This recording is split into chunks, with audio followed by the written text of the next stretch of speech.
Добрый вечер. Вы смотрите программу «Якутия в деталях». Меня зовут Ирина Ефимова. Национальная библиотека Республики Саха-Якутия – это одна из крупнейших библиотек на северо-востоке нашей страны. Она является научно-исследовательским учреждением в области библиотековедения, библиографоведения и истории книги. Организационно-методическим и координационным центром библиотек Республики всех систем и ведомств.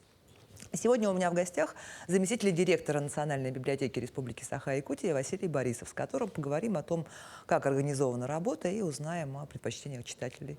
Добрый вечер, Василий Борисович. Здравствуйте. А какая разница между библиотековедением и библиографоведением? Ну, библиотековедение – это, скажем так, это направление науки. И первое, и второе. Библиотековедение занимается изучением библиотечного дела, то есть как именно вот библиотеки, читателей, как это все должно быть как организовано. Да. А библиографоведение – это такое вот отдельное направление, она занимается и библиографией. А если мы говорим вот библиография, то мы имеем в виду и библиографические указатели, различные пособия, каким образом надо представлять, скажем так, литературу, произведения печати. Это две разные вещи, два разные направления. Две разные науки, можно так сказать. Ага, ясно, спасибо. Задать вопрос моему гостю можно в прямом эфире, позвонив по номеру 841 12 42 14 39. Можно отправить сообщение в Телеграм на номер 8 914 235 05 02. И, конечно, можно задать вопрос через наше мобильное приложение. Чтобы его скачать, надо отсканировать QR-код, который вы видите на экране, и там заходить на Якутия-24, включать эфир, в всплывающем окне задавать свой вопрос. Фонд Национальной библиотеки составляет больше 1,5 миллиона экземпляров, который включает литературу на русском, якутском и языках коренных малочисленных народов Севера. Наверное, не только, да?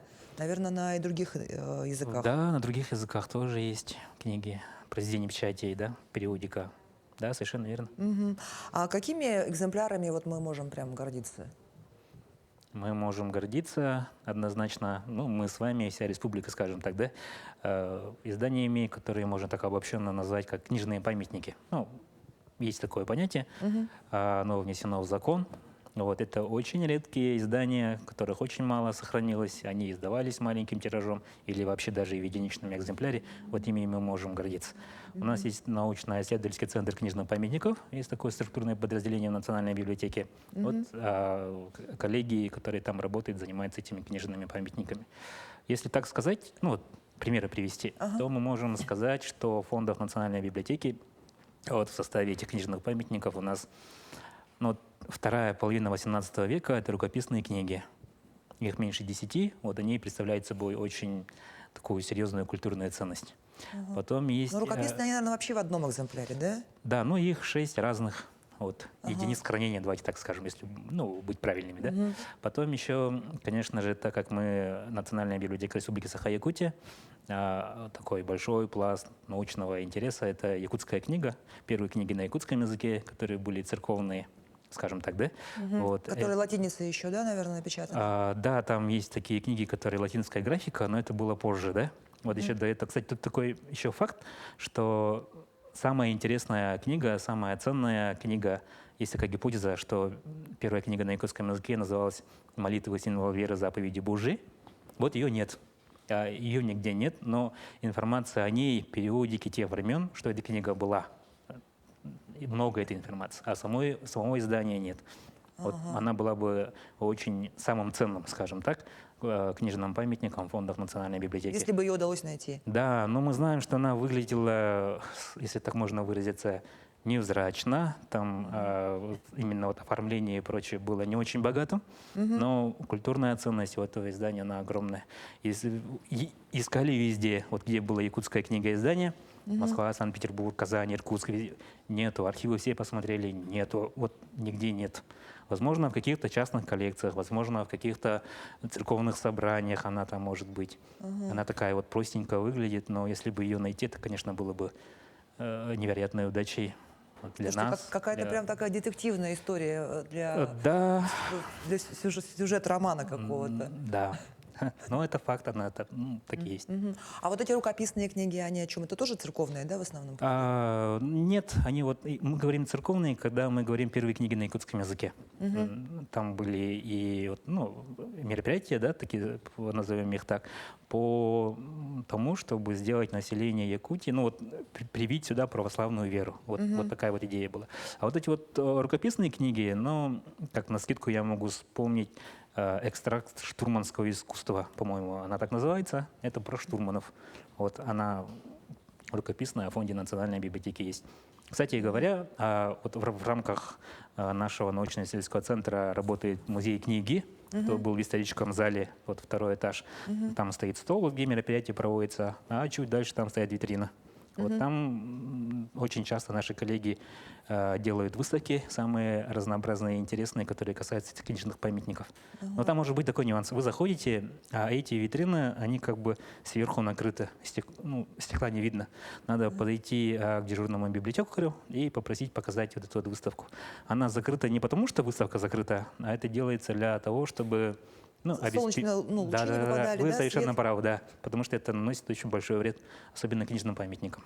Поэтому они так вот, когда никого нет, они закрыты. Это такой лайфхак, да? Нужно подойти и попросить библиотекаря. Да, попросить показать выставку. Она там всегда стоит, эти витрины, по-моему, они никогда не пустуют. И вам покажут, расскажут. Будет очень интересно. И она меняется периодически, да? Да, она меняется, Получается? да.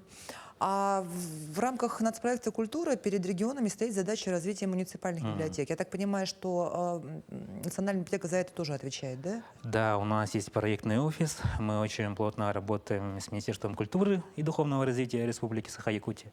А также по этому направлению мы очень тесно работаем с Российской государственной библиотекой, это Москва.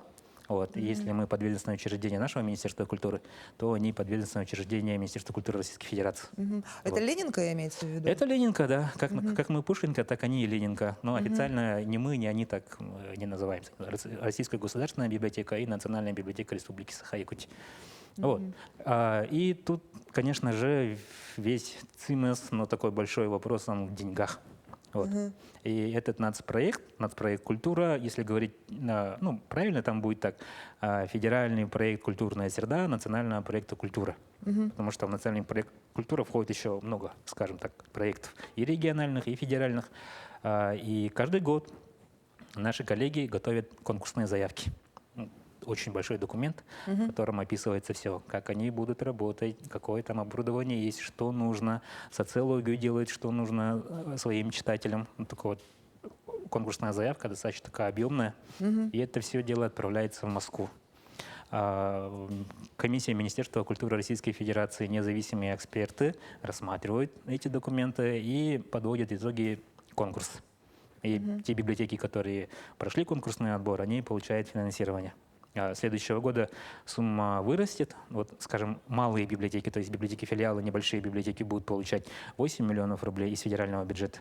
А центральные библиотеки, которые побольше, да, районного уровня или там городского уровня, они будут получать по 15 миллионов рублей на свою модернизацию. Вот таким образом это делается. Это то, что касается федеральных денег. Это нацпроект «Культура», именно инициированный президентом России Владимиром Путиным. Да.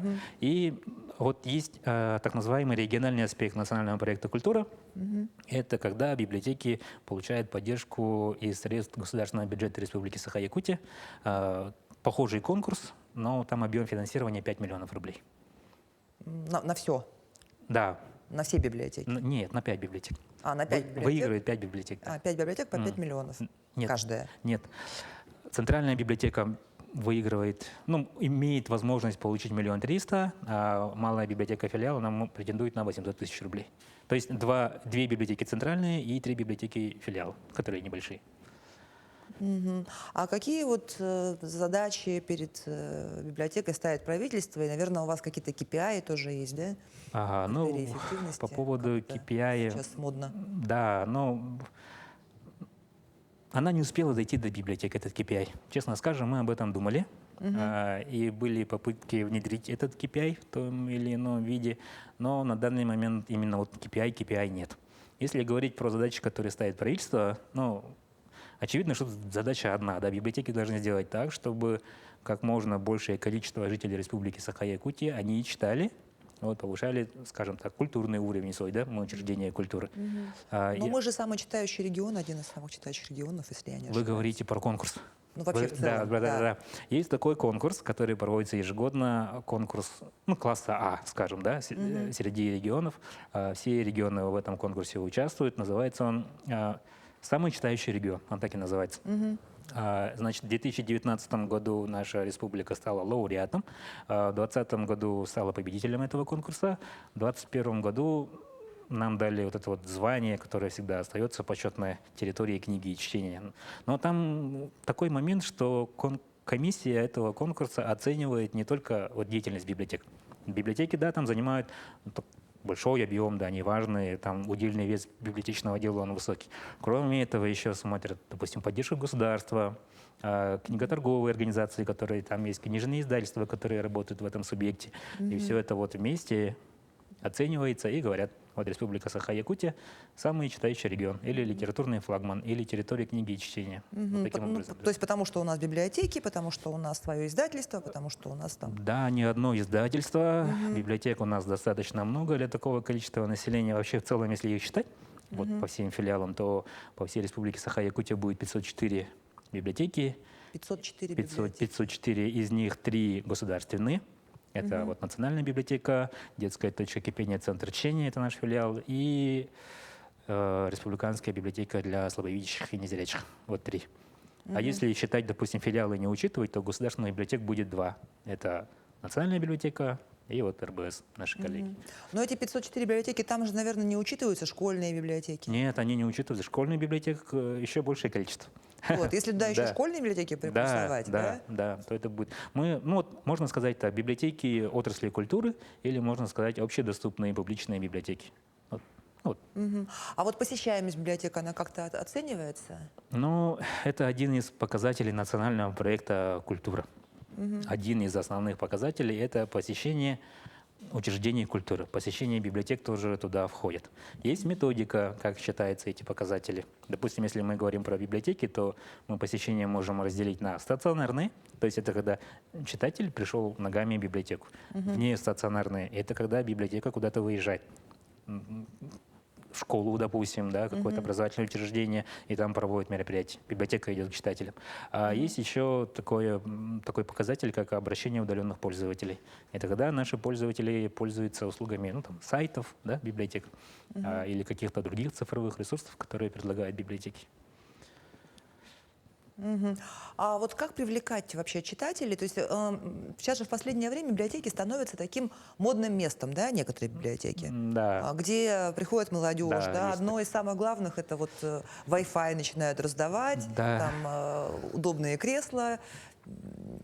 Ну, если так посмотреть, то, наверное, очень мало таких мест, скажем так, общественные пространства, которые общедоступны, которые открыты с утра до вечера, и деньги не берут с пользователя. Вот таких вот мест, еще мои коллеги часто употребляют где слово... еще тепло, что важно в нашем климате. Тепло, вокруг книги, уютно. И называют 3-е место, по-моему. Работа, дом, а есть еще 3-е место. Вот как бы это библиотека. Ну, как привлекать, тут, наверное, ничего такого экстраординарного-то придумать. Ну, я сейчас на данный момент не смогу сказать, мои коллеги смогут сказать, которые там непосредственно работают. Но самое главное в библиотеке – это фонд. Ядро – это фонд. Потом материально-техническая база. Допустим, вот в нашей библиотеке закончился ремонт в прошлом году. Вот. Не так давно. 1-й и 2-й этаж. Повлияло ли это на количество пользователей? Конечно. Повлиял. Но эффективность библиотеки современной оценивается по количеству пользователей, ну это понятно, да? А еще по каким критериям? Ну, их очень много. Их можно условно разделить. Показатели количественные, показатели относительные и показатели качественные. Вот. Количество пользователей, посещение и книговыдача. То есть сколько мы там за какой-то определенный промежуток времени выдали книг. А это учитывается и читальный зал, и абонемент, да? Да, они там тоже Ну, библиотеки это на самом деле достаточно сложная система. Это вот кажется, что ты вот взял вот библиотеку, и статистика там тоже учитывается достаточно так. И вот книговыдача, которая была в стенах библиотеки, и книговыдача, которая была в абонементе, допустим, книговыдача, которая была в выездных книжных выставках, книговыдача, которая была за счет цифровых ресурсов, книговыдача, которая была по межбиблиотечному абонементу и так и далее. Вот, и система оценок такая достаточно большая. А на абонементе много книг зачитывается, так сказать? Очень много. Но тут есть такой момент, который вот тоже надо сказать. Вот наши муниципальные библиотеки, коллеги, которые работают в муниципальных библиотеках, это публичные библиотеки, это общедоступные библиотеки. Национальная библиотека — это научная библиотека. Почему они так разделяются? Из-за фонда, да? Допустим, в Национальной библиотеке фонд он более научного характера.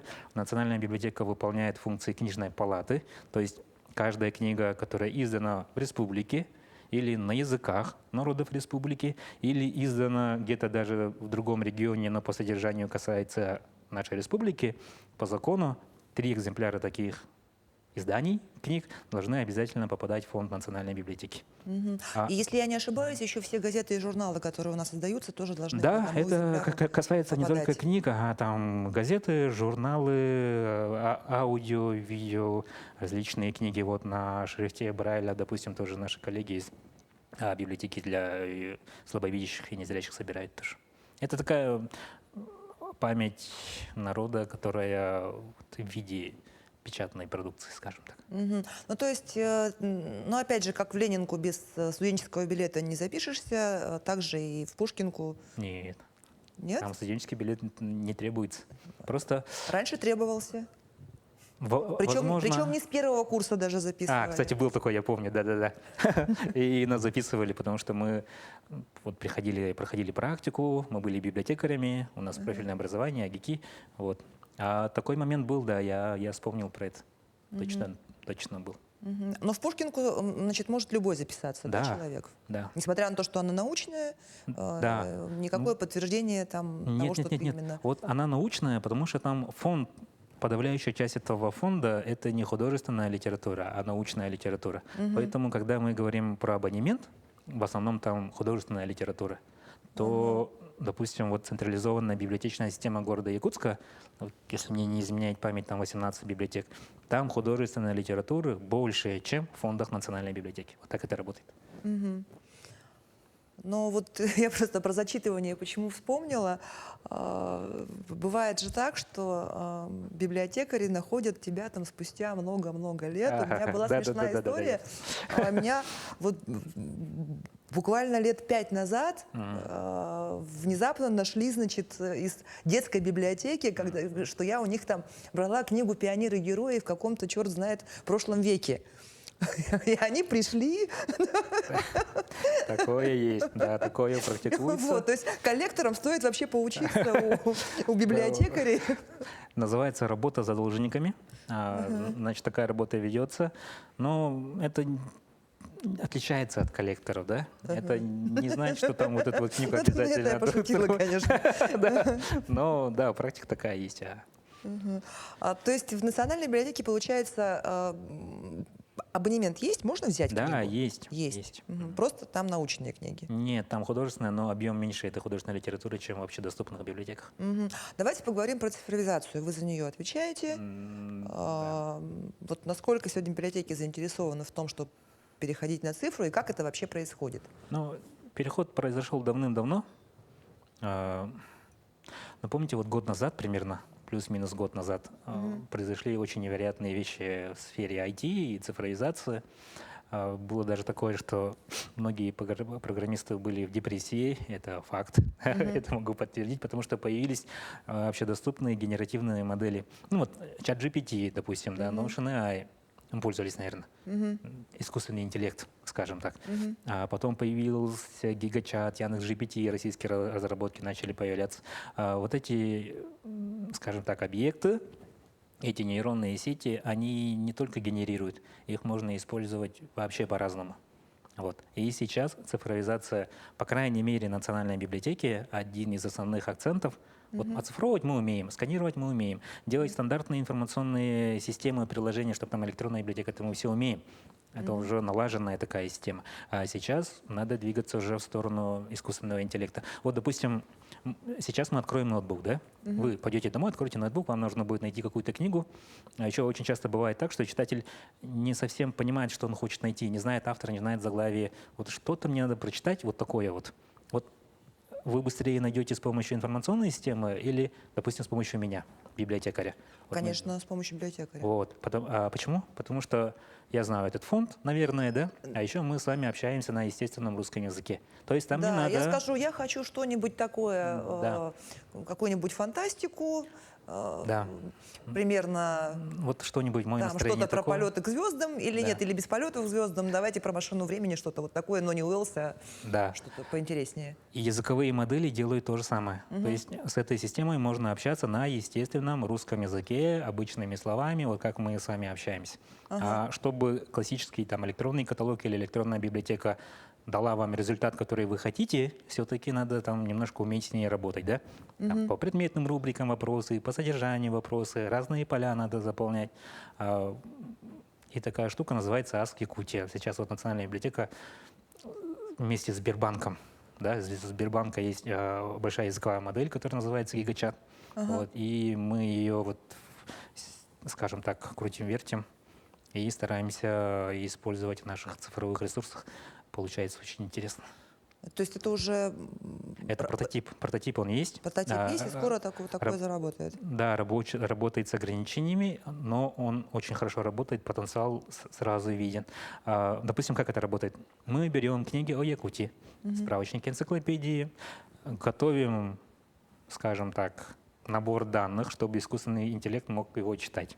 Потом вы спрашиваете у него что-нибудь о Якутии, и он вам отвечает на основе книг, которые мы ему, ну, грубо говоря, да, ему подготовили. Кстати, вы, наверное, заметили еще одну особенность такую у нейронных сетей. Они врут, и причем очень убедительно. Это явление называется галлюцинация нейронных сетей. Вот вы говорите, напиши мне статью про национальную библиотеку. Он напишет, что-то даст, но там и даты будут неправильные, что-то еще будет неправильное. Вот так это используется. То есть, ну, проверять за ним надо до сих пор, да, обязательно. Да, но если это будет делать вот этот вот продукт, над которым сейчас работают наши специалисты, да, Он не то будет галлюцинировать. он не будет галлюцинировать просто потому, что он генерирует тексты, использует тексты книг. И там от него творчества не так много, как в обычной, скажем так, ситуации, когда вы обращаетесь к нейронной сети или к искусственному интеллекту. А вот когда, кстати, нейронная сеть галлюцинирует, это она думает ведь, что она Ну, это... правду говорит? Ну, у нее, наверное, нет такого грубо говоря. оценочного суждения, но это как бы определение галлюцинации будет так, что нейронная сеть, она генерирует не на основе тех данных, которые ее обучили, но результат может быть непредсказуем. Такое есть. А, кстати, вы верите в то, что скоро все, ну, очень много будет художественной литературы, именно написанной искусственным интеллектом? Они точно появятся, но они будут уступать результату деятельности человека. По крайней мере, вот в ближайший там какой-то период так и будет. Но внесут ли изменения в человеческую жизнь, в общество вот эти вот модели, это, мне кажется, совершенно точно. Но чтобы сказать, что они будут как люди, но сейчас для этого рано, наверное. Да, то есть Пелевинский вот этот вот пока еще не сбывается, да, мир? Но тут же есть такая проблема, что прогресс же он ускоряется, он очень ускоряется. И там что будет через 10-20 лет, вот я не знаю. Но будет очень интересно. Это очень интересные технологии же. А цифровка печатных изданий у вас уже закончена или она вот Нет, идет? там конца и края не видно. Это работа... Вот, Центр цифровизации языкового и культурного наследия народов Якутии. Есть у нас такое структурное подразделение. Значит, финансирование получено из бюджета Республики Саха-Якутия. Это ну вот, к юбилею ЕССР. 2 года нам выделили, да, к столетию. И больше 30 миллионов рублей на это дело выделено. В этот центр входят 3 отдела. Первый — это лаборатория оцифровки культурного наследия. Вот именно те специалисты, которые переводят цифру. Да? Не только книги, там еще и трехмерные модели, и виниловые пластинки. Вот они этим занимаются. Потом есть отдел, который занимается управлением контентом, то есть упаковывает, продвигает и всячески работает с этим контентом, который оцифровала лаборатория. А есть отдел, который называется отдел цифрового развития. Это разработчики и программисты. Вот именно программисты, а не системные администраторы там, или еще какие-то другие специалисты. Вот таких библиотек по Российской Федерации, где есть такая вот отдельная структура, которая занимается разработкой, таких мало. Очень мало. Давайте про оцифровку. Да, я немножко в сторону ушел. Оцифровка, ну, оборудование есть. Книги — это очень тонкое дело, как мы с вами уже сейчас обговорили в начале. И это оборудование может это хорошо, очень деликатно оцифровывать наши носители, которые бумажные. Но тут встает вопрос, который касается распознавания. То есть вот то, что у нас готово, мы должны распознать. Допустим, OCR, тот же FineReader, допустим, когда мы какой-то документ отсканировали, перевели его в Word. Да? Если мы говорим про книги, газеты, тем более книжные памятники, то такие приложения, как FineReader, с этим плохо справляются. А это оцифрованный текст очень сильно влияет на качество и на ваше впечатление от пользования нашими информационными или цифровыми ресурсами. Вот. И в этом направлении тоже надо сделать упор. И, скорее всего, приложения или библиотеки, допустим, как Tesseract, который обучаемый, тоже, скажем так, искусственный интеллект с этим будет справляться лучше, чем вот офисные приложения. Это тоже такая серьезная проблема, к которой мы должны подступиться.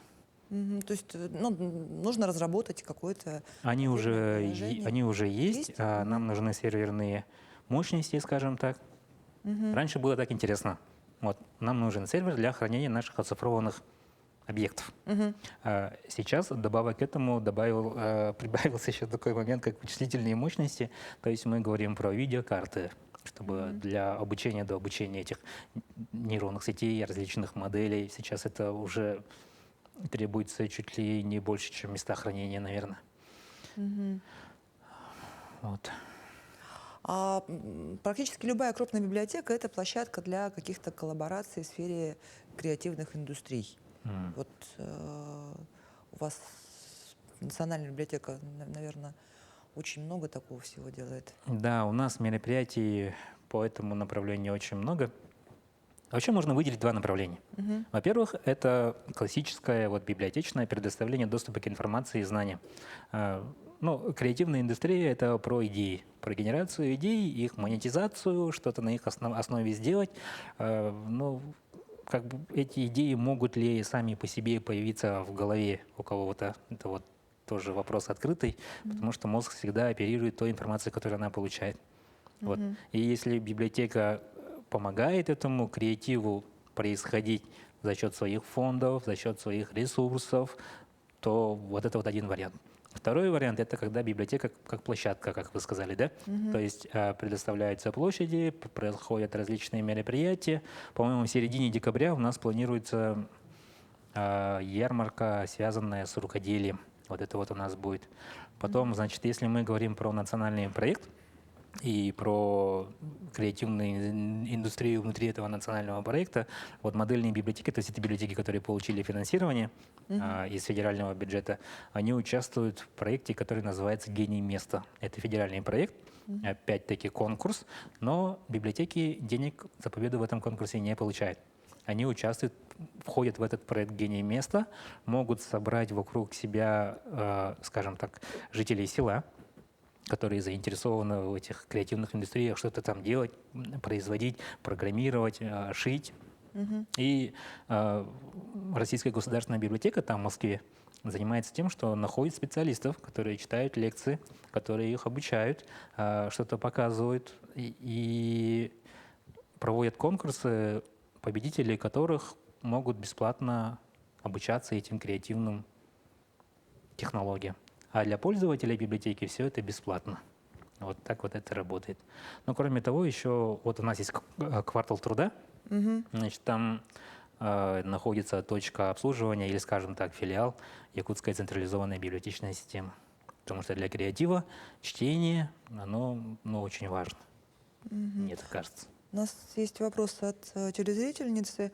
Не так давно дочка хотела взять книгу «Портрет Дориана Грея» Оскара Уайльда в библиотеке на ДСК, а ей не выдали, сказали, запрещена. Может быть такое вообще?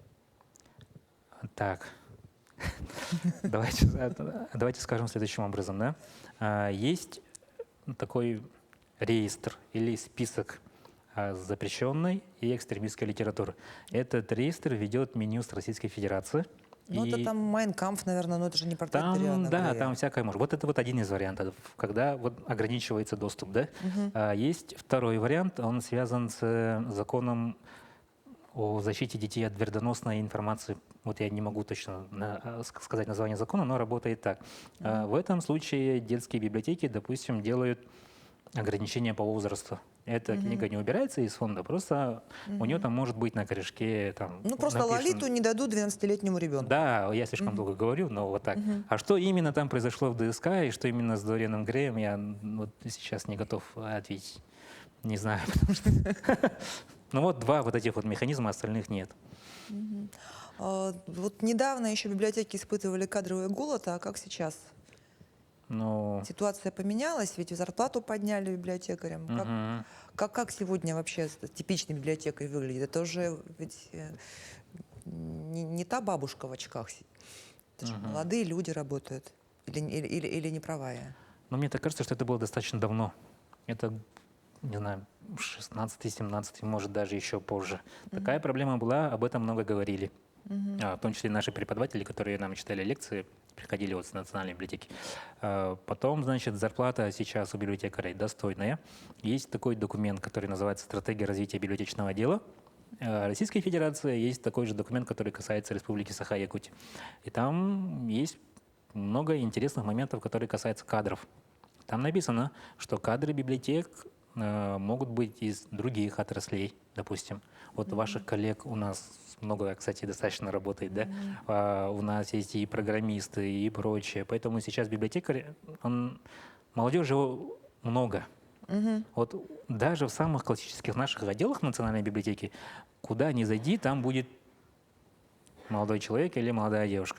Это может быть и книгохранение, это может быть и обслуживание однозначно, и разработка, и медиа, и вот те же самые книжные памятники. Там они всегда есть. Выглядят они абсолютно по-разному. Выглядят они далеко не как бабушки, очень смелый имидж, скажем так, у некоторых моих коллег. И все это помогает развитию библиотечного дела на самом деле. А типичный читатель, он какой? Ну вот типичный читатель именно Национальной библиотеки. Национальной библиотеки, но по результатам социологии последней, это женщина молодая и с педагогическим образованием. Ну вот, наши опросы показывают так. Сейчас год заканчивается, где-то в январе-феврале мы увидим, мне кажется, немножко другой портрет пользователя, потому что я работаю в этом здании, часто хожу, вот, перемещаюсь из отдела в отдел, и там молодежи стало гораздо больше, чем раньше. Вот. И посмотрим, в какую сторону изменится вот средний портрет пользователя Национальной библиотеки. А еще ведь мы с появлением вот электронных книг, аудиокниг много говорили о том, что бумага исчезнет. Вот что вы про это думаете? Ну, меня будут критиковать, но бумага исчезнет. Обязательно, это 100% вероятностью можно сказать, если вот просто проследить историю книги. Да? Сначала это были глиняные таблички. Вот. Потом был папирус, да? Потом еще какая-то форма была. Вот форма книги, которую мы сейчас знаем и любим, называется кодекс. Ну так вот, и две крышки, и вот тут страница. Почему она появилась? Ну, это похоже на эволюцию и на естественный отбор. Просто в один момент оказалось, что передавать информацию таким вот образом наиболее дешевле, удобно. Да, эффективнее и удобнее. А остановится ли этот прогресс вот именно на этой книге, которую вот мы все любим? Да, я думаю, нет. Форма изменится, главное содержание вот останется, а внешняя часть она будет меняться еще и не раз, и не два, и не 10. Но, может быть, уже сейчас, ведь печатные книги, они остаются для тех, кто вот, любит Ро- А их очень много. ро- Вот. кто любит именно вот это шуршание страниц, Ну, тактильность вот эту вот, чтобы на полку поставить ее. Ну, я тоже люблю такие книги. Да, все мы, наверное, такие книги любим. Вот есть электронная книга, по-моему, там технология называется электронные чернила. Ну, вот, которые черно-белые, и там страница так медленно перерисовывается. И вот это устройство, оно же копирует на самом деле вот бумажную книгу, потому что мы к ней привыкли, она хорошая, она удобная. Но что придет взамен, даже я затрудняюсь сказать. Вот эти вот электронные книги, которые мы оцифровываем, да, PDF-файлы и что-то, это тоже образ той самой бумажной книги. Ну, а это так и есть. Ну и последний вопрос. Не знаю, какую книгу вы посоветуете прочитать каждому? А, Давайте сделаем так. В свое время достаточно вот большое количество времени прошло. Ученые-лингвисты, библиотекари, читатели собрались все вместе под эгидой Министерства культуры. Это был такой хороший проект, который называется «100 произведений писателей Якутии», по-моему, так называется. На сайт Национальной библиотеки можно зайти, там посмотреть. Там не только классики. И вот эта вот подборка из 100 книг, она собрана не просто так. Она собрана и читателями, людьми, которые читают, библиотекарями, учеными. И если я это порекомендую, я не ошибусь. А вот сказать, какая-то там отдельная книга, мне сложно, допустим. Ага, Она значит, у каждого будет разная. 100 книг писателей Якутии. Да, Найти можно на сайте библиотеки. да. Отлично. Ну что ж, спасибо вам большое, было очень интересно. Желаю успехов в вашей работе. Спасибо. На этом выпуск «Якутия в деталях» подошел к концу. Меня зовут Ирина Ефимова. Смотрите нас по будням в 19:15. Расскажем, чем живет Якутия во всех деталях.